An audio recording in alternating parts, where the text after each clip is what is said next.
Hello, and welcome to an introduction to ethics in pastoral counseling. My name is Christopher Parks. I am a licensed associate professional counselor, a national certified counselor, and certified clinical mental health counselor.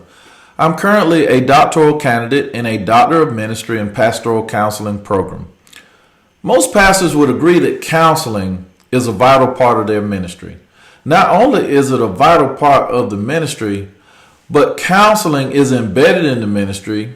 It is unavoidable and the responsibility of the minister. And because pastoral counseling is an inherent responsibility of the minister, there are ethical considerations that are necessary to effective pastoral counseling. This video serves as a foundational lesson for a series of videos that will provide ethical guidance for the minister who counsels in the local church. The minister is the first line of defense for those who seek guidance. Many congregants will not make any major decision without first seeking the help of their minister or pastor. Therefore, it is very important that the minister is equipped to provide necessary pastoral counseling using good ethical decision making. Pastoral counseling is directly related to the flourishing of the community of faith.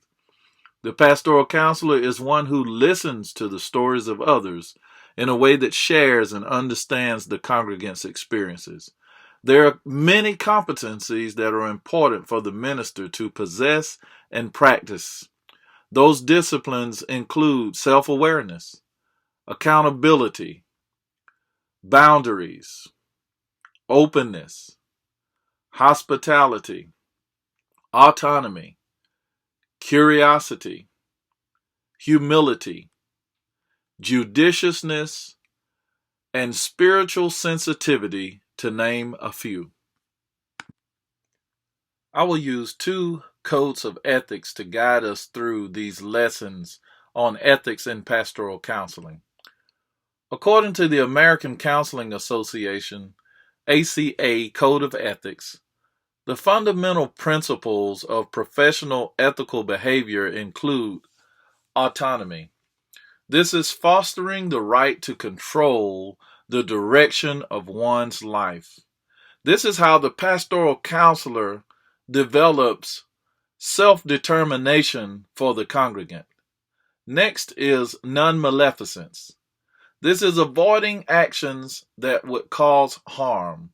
We do not want to cause any harm to our congregants. Next is beneficence, working for the good of the individual and society by promoting mental health and well-being. Justice, treating individuals equitably and fostering fairness and equality. Fidelity, honoring commitments and keeping promises, including fulfilling one's responsibilities of trust in professional relationships. And finally, veracity, dealing truthfully with individuals with whom counselors come into professional contact. During this video, I will also use the Christ-centered principles of the American Association of Christian Counselors, AACC Code of Ethics, to establish the best practices of ethics for pastoral counseling, using the spiritual principles of compassion, competence, consent, confidentiality, cultural regard, case management, collegiality, community presence. These principles will analyze how the pastoral counselor uses spiritual and religious heritage to affect their work with congregants. From the AACC Ethical Code, I will use the first 2 principles to guide us through this introductory video to ethics in pastoral counseling. The first two principles of the AACC Ethical Code are compassion and competence. The AACC Code of Ethics identifies compassion in Christian counseling as a call to servanthood. This is echoed in 1 Peter 3 and 8. Finally, all of you be like-minded, be sympathetic, love one another, be compassionate and humble. Our first principle is compassion, and there are 4 areas that must be considered when ethically showing compassion to our congregants. The first is to address congregant well-being. Next, acknowledge and discourage harm to self, harm to others, or harm to the congregant by others. Next, we must maintain empathy. And finally, support congregant rights and dignity. The congregant's well-being should be the first priority in a pastoral counseling relationship. Congregant well-being is established when the pastoral counselor acknowledges and discourages harm to self, harm by the congregant to others, or harm to the congregant by others. When it is apparent that the congregant wants to seriously injure or harm himself or herself, cause serious injury or harm to someone else, or you become aware of harm to a child or elderly, these are exceptions to confidentiality that must be reported by law. When considering congregant harm, the first area I want to cover is dual relationships. Dual relationships exist when 2 or more roles are mixed in a manner that can harm the counseling relationship or the therapeutic process. Some dual relationships should be avoided, and some are unavoidable for pastoral counselors. Some dual relationships are always avoided. Sexual or romantic relationships and counseling close friends, family members, employees, business partnerships, and associates are always avoided. Other dual relationships should be presumed as potentially troublesome and should be avoided whenever possible. Some of the dual relationships in pastoral counseling are unavoidable. Ethical codes give strict guidelines on how the pastoral counseling relationship should have boundaries. And although ministers who counsel have close personal relationships and shared ministry relationships with fellow church ministers and members, pastoral counselors do not provide counseling to family members or close friends. As a dual relationship with other family members are potentially troublesome and should be avoided. Pastoral counselors should also avoid partnerships, employment relationships, and close business associations with congregants. Pastoral counselors also should not and must not terminate counseling for the purpose of engaging in a dual relationship of any kind. The next is the rights and dignity of the congregant. Congregants have the freedom to choose whether to enter into or remain in a counseling relationship, and congregants need the adequate information about the counseling process and the counselor. Pastoral counselors have an obligation to review with their congregants the rights and responsibilities of both the counselor and the client in the pastoral counseling relationship. As an ongoing part of the counseling process, the counselor should make the congregant aware of the services of the pastoral counselor, what they're able to provide, the goals and benefits of counseling, and the risks to counseling.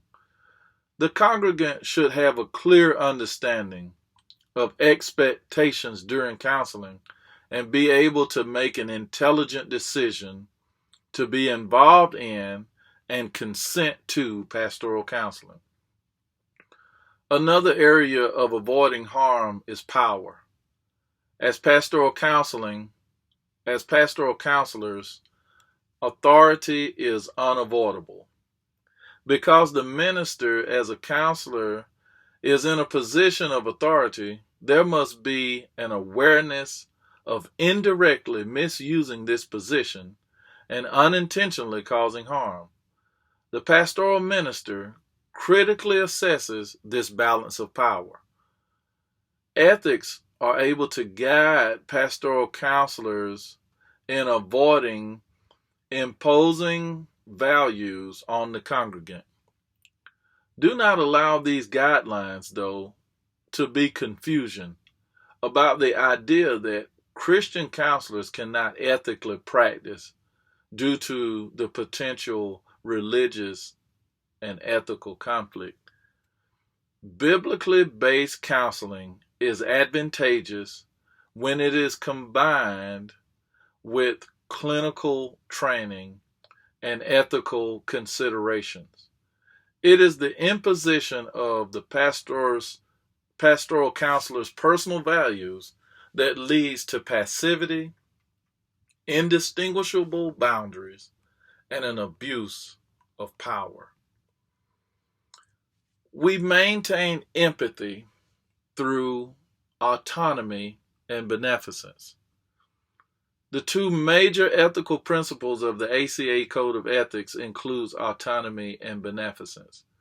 A two-part definition to beneficence is, first of all, beneficence is the benefit of the client or the congregant. And non-maleficence is the second part to that definition, which is the benefit of others in society. Another principle used to balance beneficence is autonomy, which is the respect of a person's rights and dignity. Considering the integration of spirituality into pastoral counseling, this topic of autonomy or self-determination must be addressed. Self-determination depends on the needs of the congregant. In pastoral counseling, sensitivity identifies not the pastoral counselors, but the congregant's religious and spiritual needs, as well as their values. Self-determination gives the congregant personal responsibility for their own actions. The pastoral counselor encourages this self-determination. The congregant does not become codependent on the pastoral counselor when the pastoral counselor encourages autonomy and self-determination. Pastoral counselors should take caution not to impose their beliefs or values on the congregant. The pastoral counselor is unique when it comes to other helps professionals such as counselors, professional counselors, other marriage and family therapists, psychologists, psychiatrists, or social workers.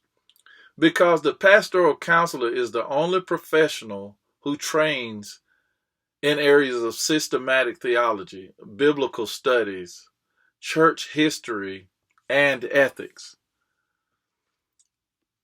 Because of these studies, the pastoral counselor must be aware that they may cause unintentional harm when they share their beliefs or values in counseling.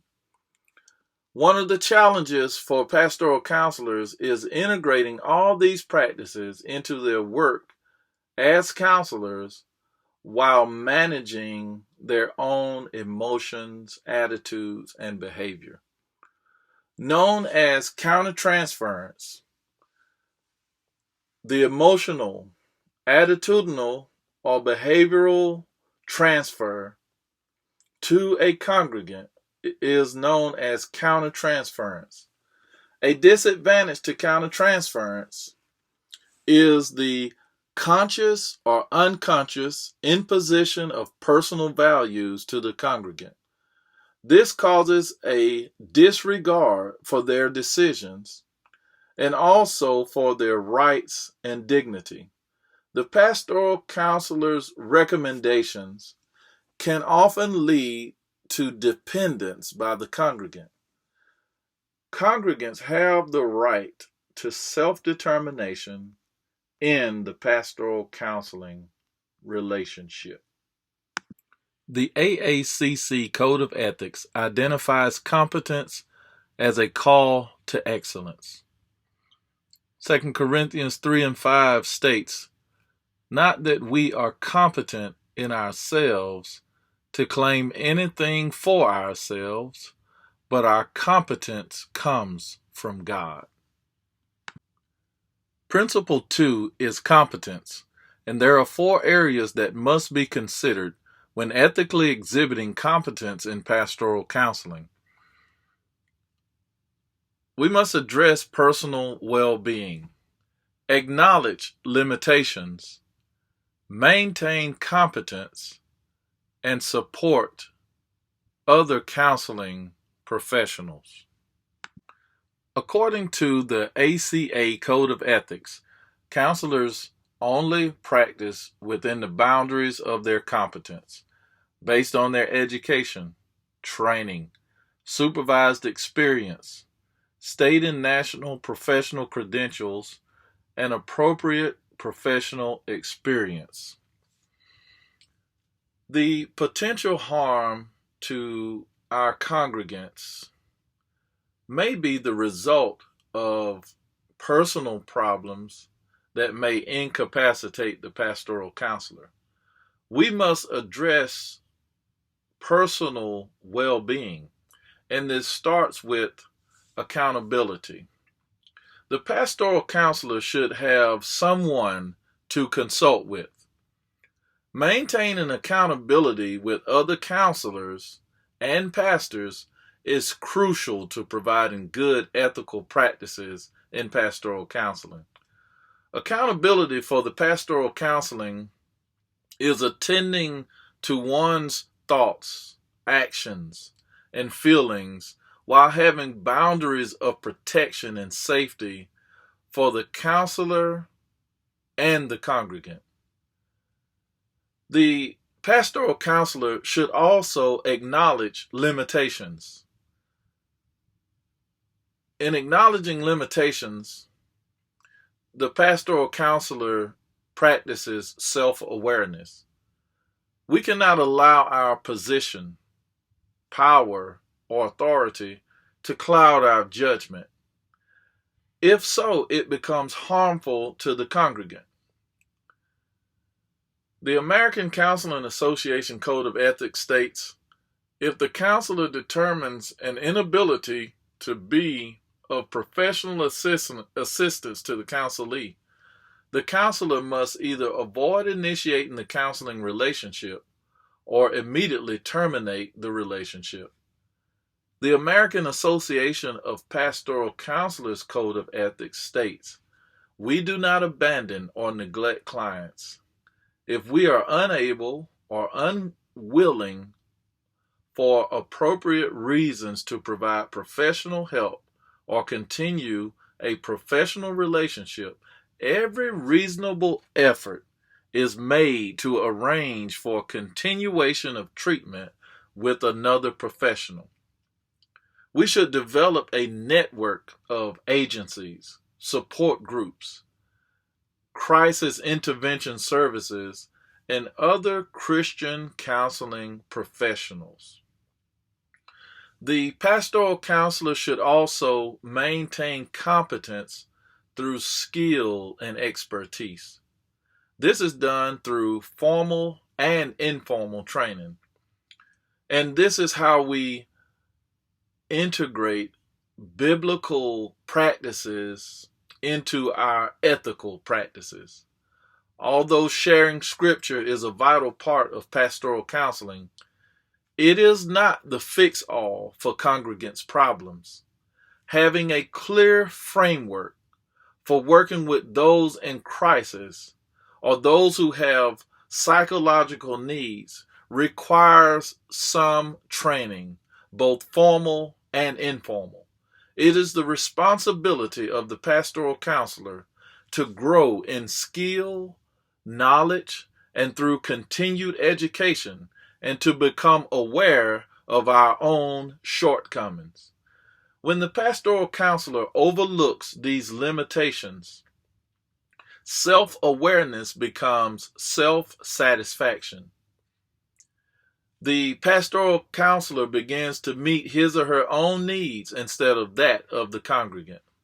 The result of avoiding or ignoring limitations is an unnecessary demonstration of power and control, and the congregant is the one who may either become dependent on or possibly resent pastoral counseling.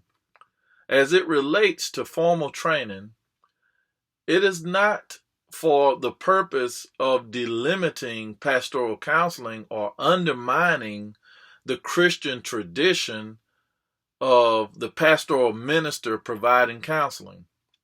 The inclusion of faith in counseling can draw inspiration, strength, and guidance from God as the pastoral counselor shows compassion for others as a part of this integration process.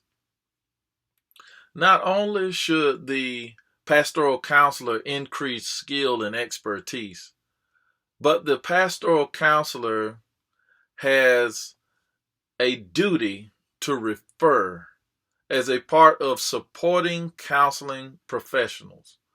The congregant has the right to be referred to another counselor when no progress is being made in pastoral counseling.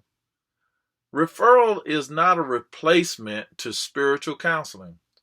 It is supplemental to the spiritual help that the congregant has been given. In a situation where it is necessary for the congregant to be referred, seek faith-based help from a professional of a higher level skill and expertise. One who may have the same views as the congregant. In the event of physical, medical, or psychological needs that are beyond the minister's scope of practice, the parishioner has to be referred to a professional. Thank you for joining me in this discussion of an introduction to ethics in pastoral counseling. I pray that through this video, the minister who counsels in the local church is equipped to provide the necessary pastoral counseling for their congregants using good ethical decision-making and practices.